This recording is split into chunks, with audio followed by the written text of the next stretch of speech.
Talk to us about what is it like, if you can remember back to the mistakes that you've made, own impact, like when you're realizing like, oh, this is not, that was wrong, shouldn't do that again. What does that feel like, and how do you, and more importantly, how do you deal with that? How did you get past those moments? And I think that's really what is so hard for a lot of entrepreneurs, if they own impact, especially if they have big things that they're trying to get over, but even just repetitive small things, having the tools to get over that and move forward. Well, I mean, I think that when you say that, the thing that comes to my mind is this idea of being able to admit I'm wrong. Yeah. And I think a lot of entrepreneurs aren't. And you have to learn that lesson very early. It took me a long time to learn that lesson. But to be able to go to somebody and say, you know what, you were wrong. I was wrong. You were right.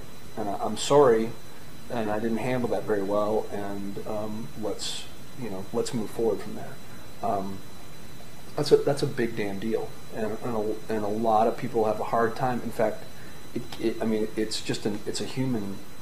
a human issue. It isn't just for entrepreneurs and CEOs. Yeah. That's a human issue. But I think that's probably the biggest one.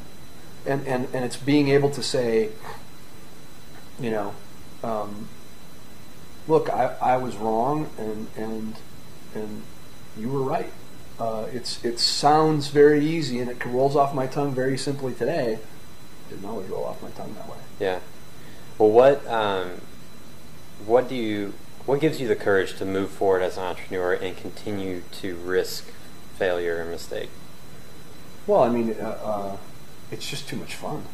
Yeah. I mean, to me, and again, I mean, I think it's some people are not made. They're just not cut out for it, and they need jobs, and they need stability, and they need a box. I just am always trying to bust out of it, whatever box I'm in. Yeah. And I think that's a fairly common trait with entrepreneurs. I would also say that, for me, it's some of it is the thrill of getting up the hill before everybody else and standing over on the hill and going, "Oh, there!" Yeah. That's a big deal. That's the adrenaline. That's the payoff. And then having everybody. I mean, when we started doing a lot of the stuff we were doing at Echo, half the people in this city thought I was off my rocker. Yeah. And a lot of them either ended up being clients or working with me. Yeah. And it took years to get them all the way over. And a friend of mine, John Grady, who used to run Sony, who's actually part of works with me in Flow fractionally, said to me, he goes, you taught the hillbillies in this town about digital. I mean, you were the guy. Yeah. And I'm not saying that to be arrogant.